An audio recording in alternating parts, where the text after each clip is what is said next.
My name is Nishit, and today I'm going to share with you guys a story of a number that was connected with my life for very long. And just to check, let us see on the screen.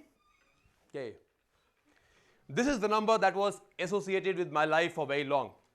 I wanted to get rid of this number, but somehow I failed again and again. You know why?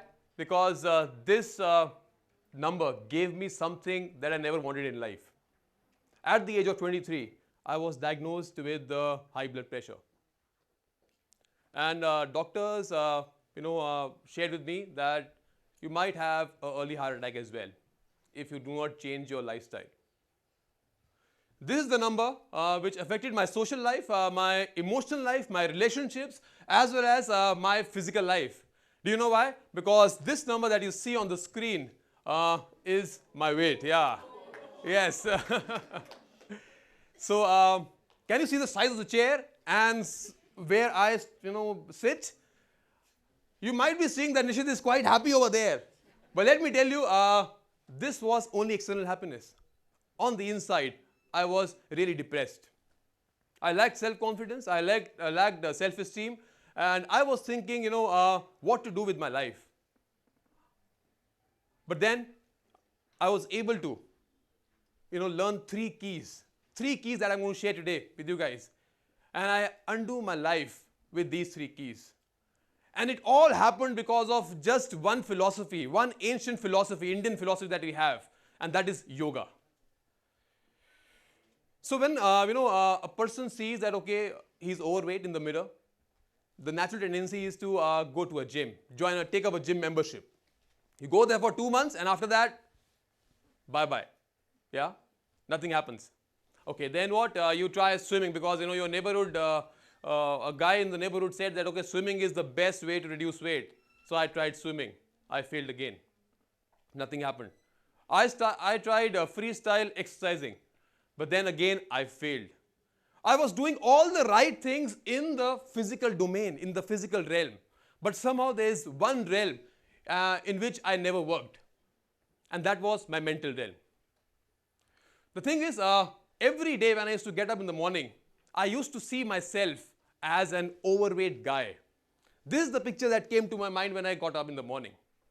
I was doing all the things right in the physical domain, exercising, gymming, swimming, freestyle exercises, etc., but nothing happened because mentally I was not thinking of the right self-image of mine, and that was the biggest problem. The day I changed something, I'll just share what. When the day I changed my self-image and I thought of myself as a person who is extremely fit, I saw some results coming in. And that was a surprise to me. Because when your mind and your body is connected, whatever you are thinking is actually going to manifest in your life. I just want you to look around all the things that are there in this hall. Just have a look, What do you see? You have got multiple things. You have got a projector, some lights, some board, and some lights also there. So many things. And everything actually was nothing but an idea in the mind of some individual. It started with the idea in the mind. And after that, the mind made it into a reality. So if you want to bring any kind of change, I think the first thing you have to work on is your internal self-image. That's the main message, guys. And that was the first key. Okay. Adapting your self-image. After that, I thought what I'm going to do is I'm going to start yoga. I enrolled myself in a yoga course where I learned so many things which I'm going to share in today's talk. When you join the first class, go in the first class and you believe that yoga is nothing but about a headstand or a handstand or twisting your body beyond human capability. With that thinking, I also went to my first class. And I was thinking, what, I think it is going to be really fun. But surprisingly, Guruji over there, he called me, please come, son. I sat beside him and he said, do one thing. Your first asana is going to be the simplest asana. I said, what is that, sir? What you have to do is, you have to sit in a comfortable position. Comfortable position. Close your eyes and sit there, be there for 15 minutes. Now I said, this is the third grader, sir. I can do better. This is like the easiest task you can do in yoga. But I want to do something advanced. I want to twist my body, I want to lift myself and do all those poses and all. But surprisingly, Guruji said, do one thing, okay? That's what you have to do. Let me tell you guys, this is the toughest thing you can ever do in life. Toughest thing. Just sitting there, closing your eyes and just thinking about nothing. Let me tell you, for 5 minutes nothing will happen. But in the 6th minute, the devil inside you will rise up. Yeah? And that devil will ask you to please, take your phone and check your WhatsApp. Or check your Facebook. Yeah? If you resist, what will happen? It will take you to your past. Sometimes it will take you to the future. And you are like totally confused. You cannot sit alone for some time. You cannot calm your mind. And then I learned my first lesson in yoga, that mind is nothing but a monkey. A monkey which is jumping from one place to the other, to the next, to the next. Yeah? And to control this mind, the easiest thing you can do is to bring back the mind to the present. Yeah? So whenever the monkey jumps, what do? You ask the monkey to be in the present. Whenever the monkey goes somewhere else, ask the monkey to come in the present. If you do it regularly, what happens is a simple art. You can develop that willpower. Willpower which can help you make a change in your life. That's the first thing. Then what, guys? I learned it is very important for you to be in the now. Be in the present. Asking the monkey to come again in the present and what? Work towards your goals. Next, when I started doing yoga, I was able to do all the basic level asanas. So these are like, you can call the basic level asanas. I was quite comfortable doing all the asanas and I've got that, muscle mass that I wanted in life. I wanted to be fit and I was fit. So all the problems were gone. So quite, satisfied with whatever is happening. But then Guruji challenged me. He said, Nishit, you know what? You can do better. Do an asana which is called Ashtavakra asana. I asked him, sir, what is Ashtavakra asana? He says, Ashtavakra asana is an asana in which you twist your body from 8 different joints. And what? And lift your body on the weakest link of your body. That is your wrists. Lifting your body on that. So I said, sir, it is very difficult to do that. I cannot do it. He said, no, you have to do it. I said, okay, I'll do it. I tried the first time and I fell flat on my face and my nose broke. I got some bleeding also. I said, no, I cannot do it now. It is enough. I think that is enough to maintain myself. I cannot go to the next level. He said, do again. I did it again and again fell. For multiple times I was falling, I was getting up, I was falling, I was getting up, I was falling, I was getting up. But let me tell you guys, one day I was able to do this asana which is called the Ashtavakra asana. That's the asana. I learned a beautiful lesson while doing this asana, that persistence is the key to success. You have to go through the path of failure to achieve something big. And that is what I did from my transformation to weight loss to Ashtavakra asana. But that was not it. Whenever I show this picture to people, in my workshops also, they used to tell me, Nishit, can you do this asana anytime? I said, you need to prepare your body for that. I said, okay, I'm going to prepare my body. Because if people ask me to do this asana, and if I'm able to do it, it is a visual representation that anything is possible if you are prepared enough and you are living your message. Mentally, I visualized myself, I'm going to do this asana every day without any kind of warm-up. And then finally, I got it into my muscle memory. And I was able to do this asana anytime that, I want. So the question I'm going to ask you guys, do you want to see me doing this asana right now? Yeah? Okay, let me give it a shot. I have to train my mind for this. Yeah. Let's see if I can do it. Well, there's no need right now, but let me just try if I can, do it. Guys, do you think I can do it? Yeah. Yes. Are you sure? Yeah. Let me try.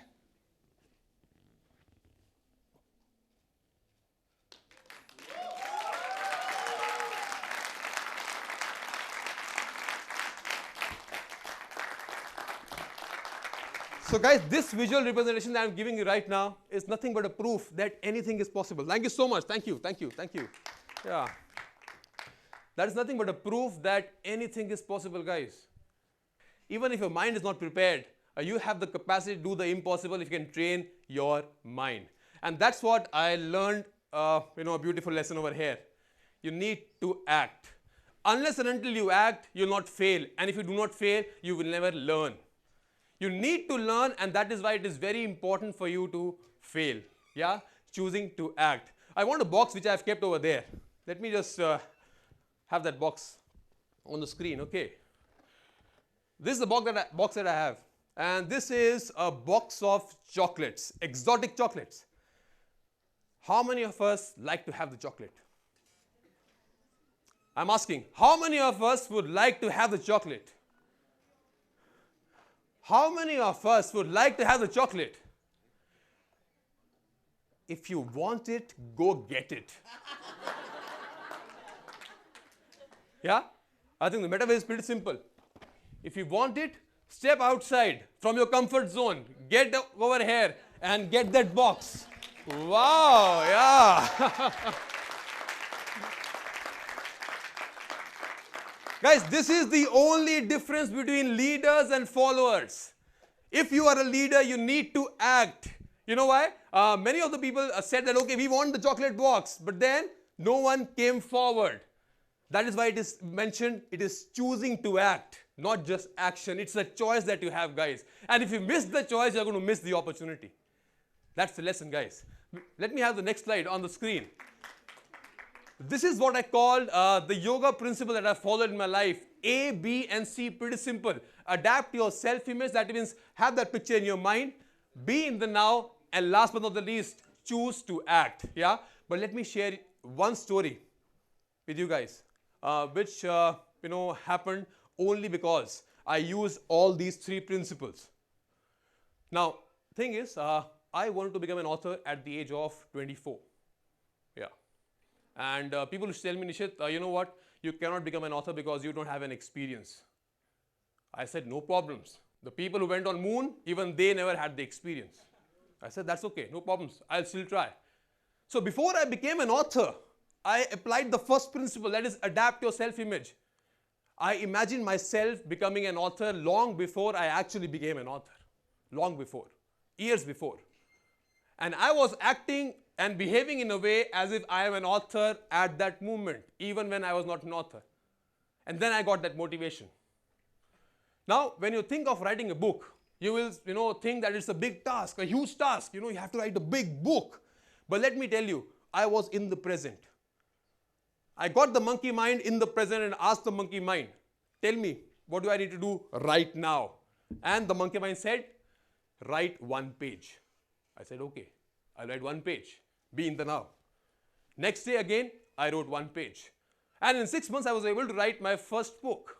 Yeah, first manuscript. I sent this to various publishing houses now.